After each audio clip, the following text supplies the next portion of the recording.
Hello students, आज हम करेंगे चैप्टर 3 जो कि आपका एनसीईआरटी में दिया है, pair of linear equations in two variables. Class 10th का टॉपिक है। क्लास 10th में चैप्टर 3 की एक्सरसाइज 3.2।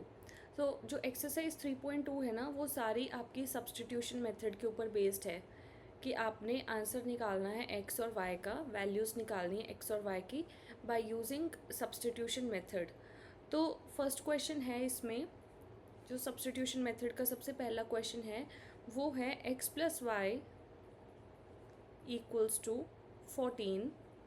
देन नेक्स्ट इक्वेशन दी है आपको X minus Y equals to 4। अब हम इसको कैसे सॉल्व करेंगे? अब हम फर्स्ट इक्वेशन को 1 नेम दे देते हैं, फर्स्ट मान लेते हैं, और सेकंड इक्वेशन को हम 2 नेम दे देते हैं यहाँ पर।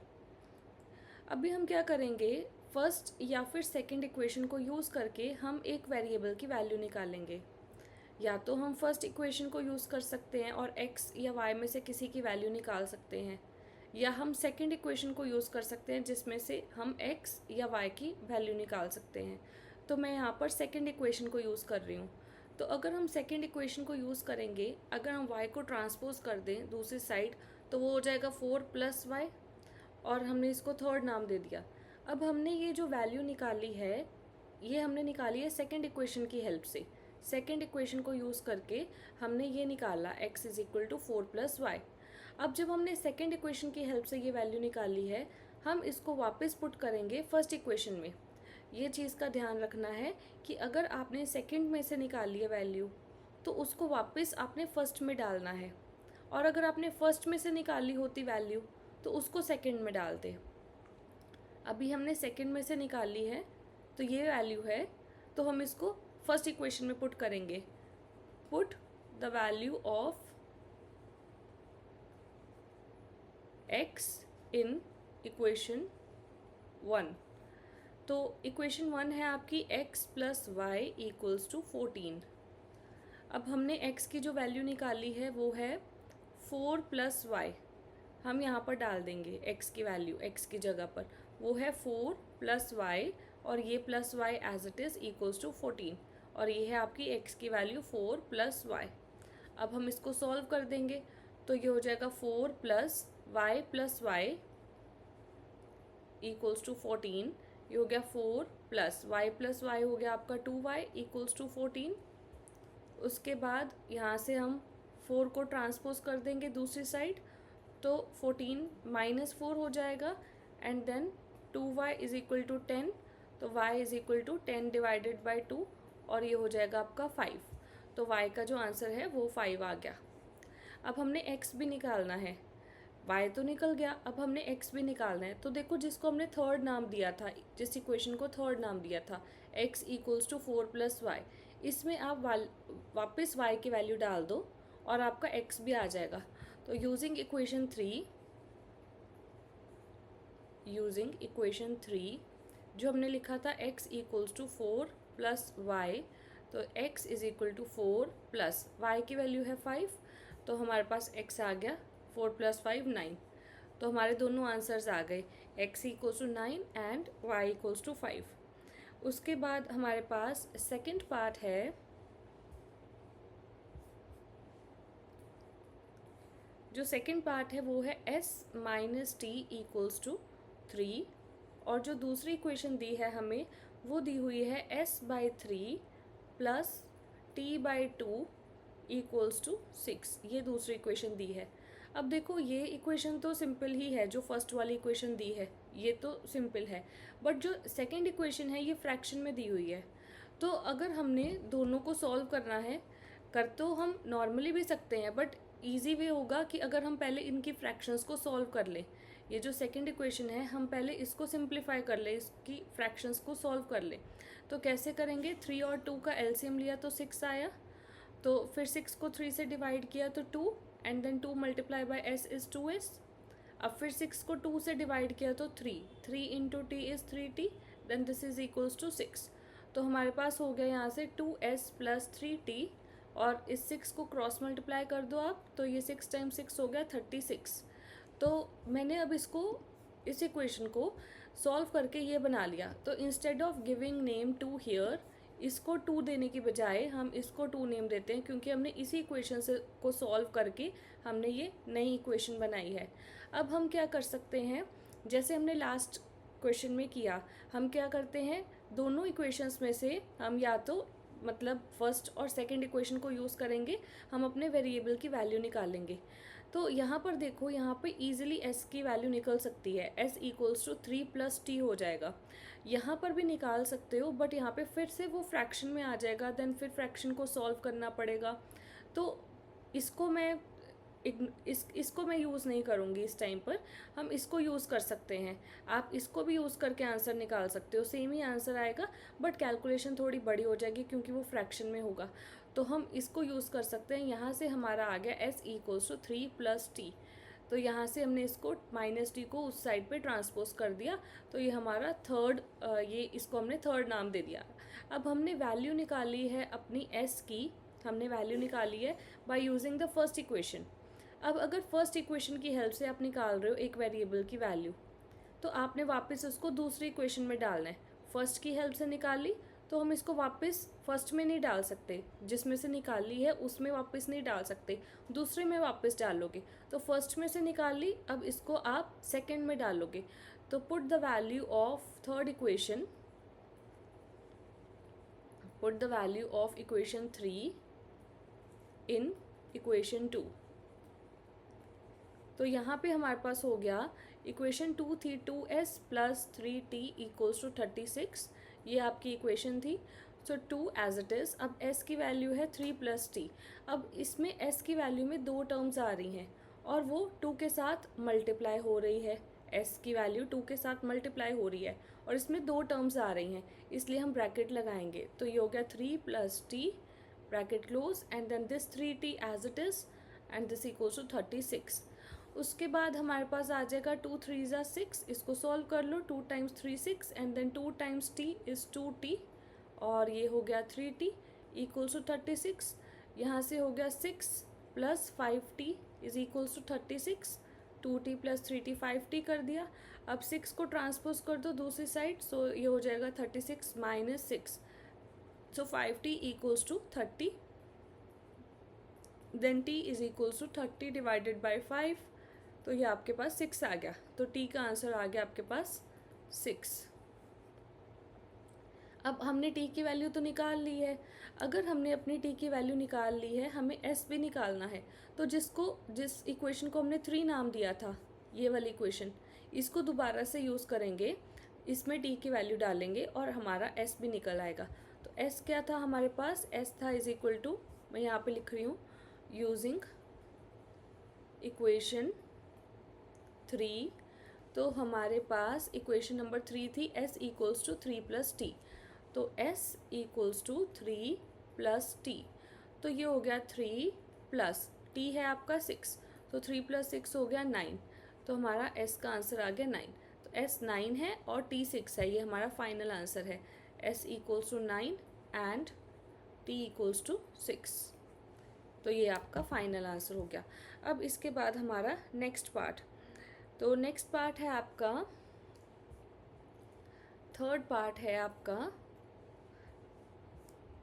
3x - y = 3, 3x - y = 3 and then फिर है 9x - 3y = 9।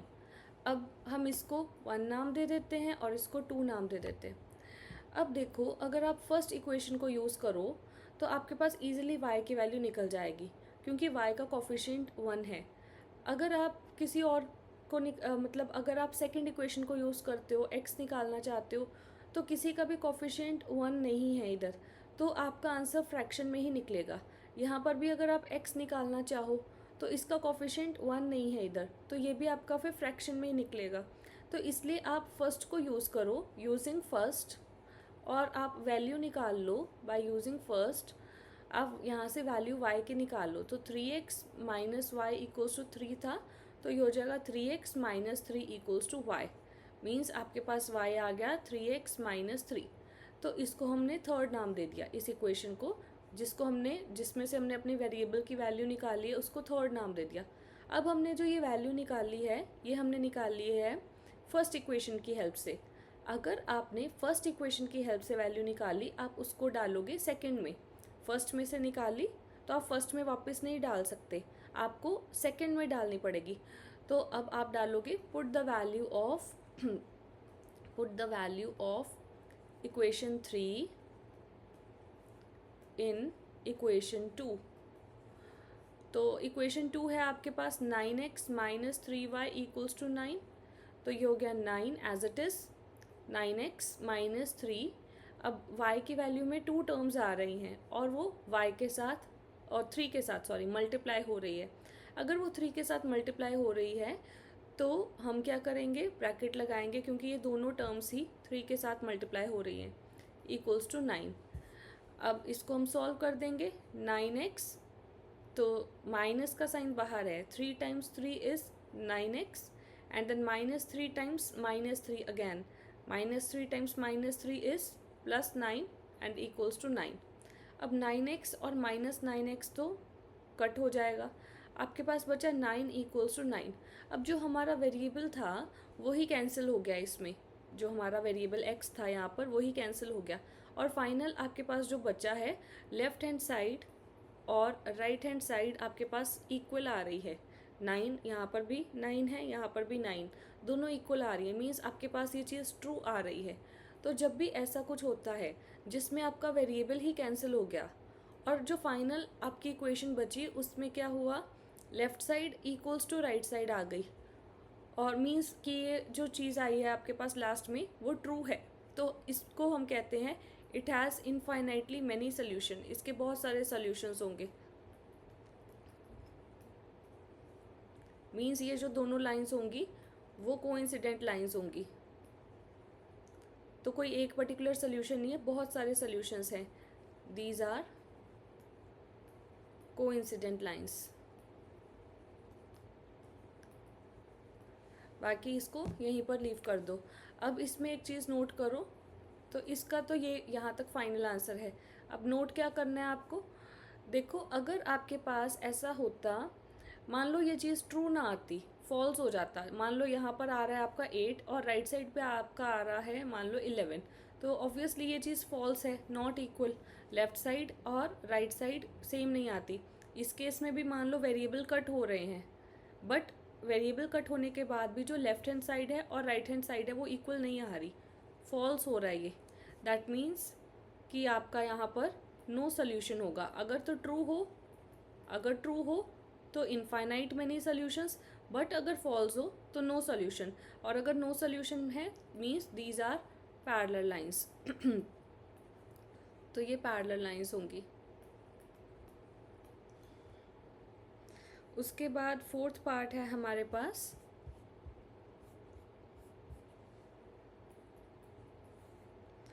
तो फोर्थ पार्ट है यहाँ पर 0.2x plus 0.3y equals to 1.3, और फिर है 0.4x plus 0.5y equals to 2.3।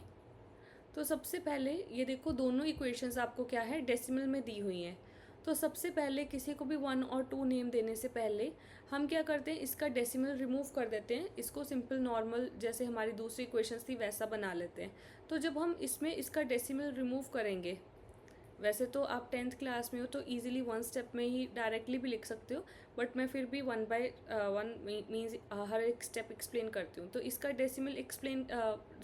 Decimal हमने रिमूव किया तो 10 आ गया, इसका डेसिमल रिमूव किया तो फिर से 10, और इसका डेसिमल रिमूव किया तो फिर से 10 आ गया। तो ये हमारे पास हो गया 2x plus 3y divide by 10, और यहाँ से हो गया 13/10। तो 10 और 10 कैंसिल हो गए, तो आपके पास आ गया 2x plus 3y equals to 13। तो ये हमने फर्स्ट इक्वेशन को सॉल्व किया है, तो इसको हमने 1 नाम दे दिया। ऐसे ही हम अपनी सेकंड इक्वेशन को भी सॉल्व कर सकते हैं। तो हमारी सेकंड इक्वेशन है 0.4x plus 0.5y equals to 2.3। तो जब आप इसको सॉल्व करोगे, इसका डेसिमल रिमूव करो, तो ये हो गया 10, यहाँ पर भी 10 आ गया और यहाँ पर भी 10 आ गया। तो यहाँ पे हो गया 4x/10, यहाँ पर है 5y/10 और यहाँ पर हो गया 23/10। तो यहाँ से आ गया आपके पास 4x + 5y/10 और इक्वल्स टू 23/10 और 10 से 10 कट गया। तो यहाँ से आ गया आपके पास 4x + 5y इक्वल्स टू 23। तो आप इसको सेकंड नेम दे दो क्योंकि हमने सेकंड इक्वेशन को सॉल्व करके ये बनाया है। अब देखो आपके पास एक फर्स्ट इक्वेशन है ये वाली और एक सेकंड इक्वेशन है ये वाली। हमने इन दोनों को यूज़ किया और हमने ये बना लिया। तो आपके पास एक फर्स्ट इक्वेशन है और एक सेकंड इक्वेशन है। अब आप किसी भी एक इक्वेशन को यूज़ कर लो और आप अपने कोई भी वेरिएबल की वैल्यू निकाल लो। तो यहाँ पर सबके साथ ही कोफिशिएंट 1 के अलावा कोई और नंबर है। इसके साथ 2 है, इसके साथ 3 है, इसके साथ 4 है, फिर 5 है। तो आप जिस भी वेरिएबल की वैल्यू निकालोगे वो फ्रैक्शन में ही आएगी। तो मैं फर्स्ट को यूज़ कर रही हूँ, बाय यूजिंग फर्स्ट इसको मैं यूज़ कर रही हूँ। अगर आप फर्स्ट को यूज़ करते हो, मैं x की वैल्यू निकाल रही हूँ यहाँ पर, तो ये हो जाएगा 2x इक्वल्स टू 13 - 3y और यहाँ से x हो जाएगा 13 - 3y/2। तो हमने x वेरिएबल की वैल्यू निकाली, इसको हमने 3 नाम दे दिया। अब हमने जो ये वैल्यू निकाली है, ये हमने वैल्यू निकाली है बाय यूजिंग इक्वेशन 1। इक्वेशन 1 में से निकाल ली है तो हम इसको सेकंड वाले में डालेंगे। अगर 1 से निकाल ली है तो सेकंड में डालते हैं और अगर सेकंड से निकाल लो तो 1 में डालते हैं। तो हमने फर्स्ट में से निकाल ली तो हम इसको सेकंड में पुट करेंगे। Put the value of equation 3 in equation 2। अब इक्वेशन 2 है आपकी 4x + 5y इक्वल्स टू 23। तो 4 एज इट इज़। अब x की वैल्यू क्या है, ये 13 - 3y/2। सो x की वैल्यू मैं यहाँ पर लिख रही हूँ 13 - 3y/2 + 5y इक्वल्स टू 23। अब देखो ये पूरी टर्म क्या थी, 4 से मल्टीप्लाई हो रही थी, इसलिए मैंने इसके ऊपर ब्रैकेट लगा दी। अब देखो 4 और 2 जो है ये आपस में डिवाइड हो रहे हैं, हम इनको सॉल्व कर सकते हैं। तो ये 2 हो जाएगा यहाँ पर। अब 2 times bracket 13 - 3y + 5y equals to 23। So ये हो गया 2 टाइम्स 13 हो गया 26 माइनस 2 टाइम्स 3 हो गया 6y + 5y इक्वल्स टू 23। तो यहाँ से हो जाएगा आपका 26 - y इक्वल्स टू 23 और ये हो गया 26 - 23 इक्वल्स टू y। तो y का आंसर यहाँ पे आ गया 3। तो हमने y की वैल्यू निकाल ली 3। अब जब y की वैल्यू आपके पास आ गई, अब इसको क्या करोगे, वापस से थर्ड इक्वेशन में डालोगे ताकि आपका x निकल जाए। Then put the value of y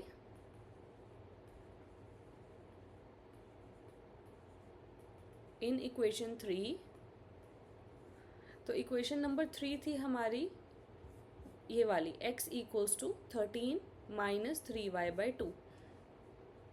x equals to 13 - 3y/2। तो इसमें आप डाल दो y की वैल्यू। ये हो गया 13 - 3 और y की वैल्यू है 3 अगेन, डिवाइड बाई 2। तो x equals to 13 minus 3 times 3 हो गया 9, डिवाइड बाई 2।